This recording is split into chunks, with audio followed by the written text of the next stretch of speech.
Now, for the roof,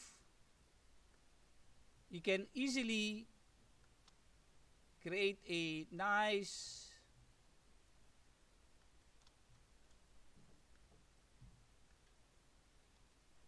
where did I put that?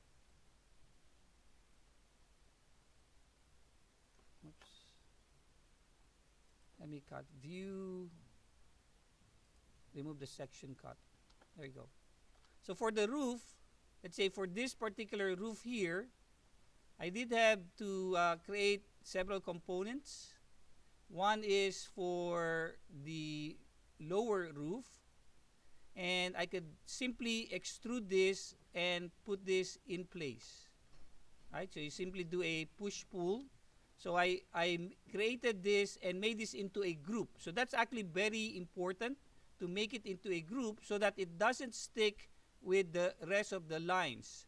I think you've noticed that once you add more lines and try to move one, it sticks to the geometry. So creating a group separates that. Now, as a group, I can double click and edit the group and do a push pull, type P, and I can pull this up to the height of the roof, which I have already assigned right there. So that's the height of the roof. So I can easily do that. And then likewise, let me get out of the group, spacebar to select, click outside. Now, for the scupper, all I did was to simply trace this, and then I can rotate that. Now, rotating this is actually maybe not that easy, especially since you don't have a face to align the rotation angle to. So here, I can rotate this upward so that it will be upright by easily using a nice technique of creating a rectangle, push pulling this, push pulling this, and this can serve as your face for the rotation. So let's say I want to rotate this, I can easily select this, so pre-select, and then do a rotation. So I'll use this for my face, for my reference, and for the angle. Now, the problem with this is that when I triple click, it actually selected some other line. So I'll just select by using a window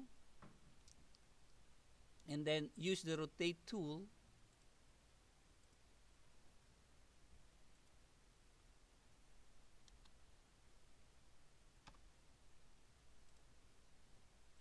See, I think I have some lines here that I can easily simply erase. So I'll just erase that. And there's my scupper profile. Now, this one is facing the this way, right? So it should be aligned to this angle. So I can further rotate this by selecting that, and this time I need to rotate it along the top face. Okay.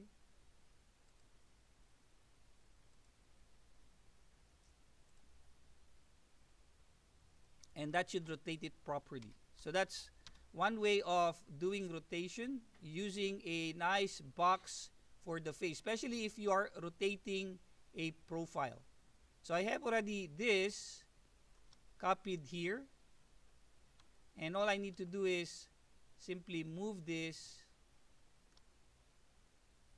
to the proper location. Now, when I was creating the model, initially I was thinking that I can easily simply stretch this, which I did, and then further edit it by cutting out.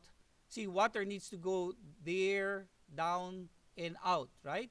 So I don't need to, and or I should not be blocking that particular area. So I did push pull this out, push pulled it additional 0.2 for the scupper extension, and then I simply drew this line right here to cut out uh, barrier for the water to flow freely outward. So that's maybe a little fancy, but that's actually how you should be doing it. Okay. So here I can easily move this type M. I think I need to move that here. Okay. Then I can push pull this. I need to double click on it since I also group this. So push pull this.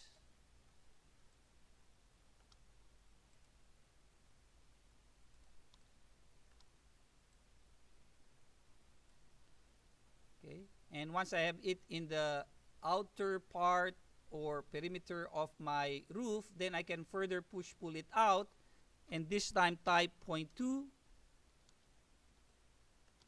so that it's going to be accurate. And likewise push pull this out, and this time type 0.2.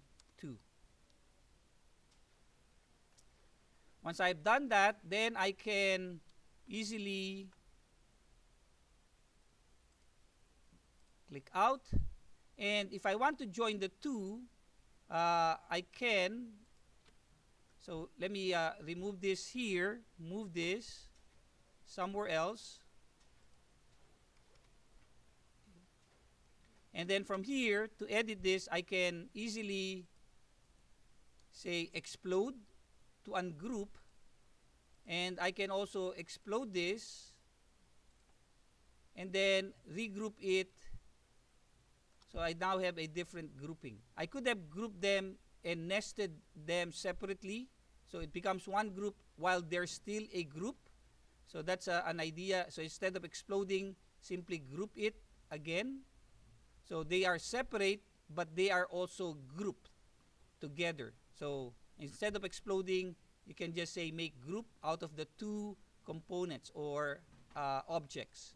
But I'd like to make them into one group. I don't really need them to be separate, so that's okay. I can double click on this, do my editing here, add some surfaces.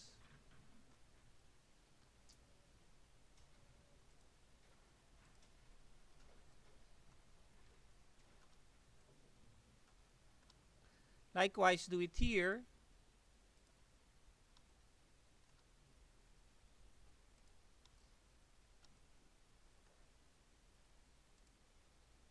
And once I have those lines, I can now type E to erase and erase these lines.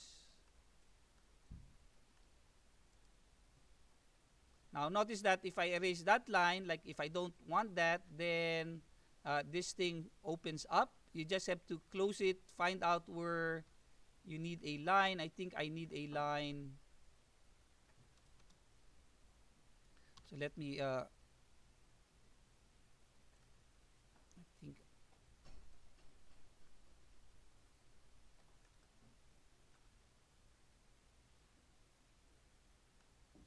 I think I need a line here. The nice thing about SketchUp is that it doesn't really count those lines. Unlike AutoCAD, there you go. So I just close that. And I think I opened this up again, likewise, so I need to simply maybe close that. And most probably I also opened this, so I only need to close that.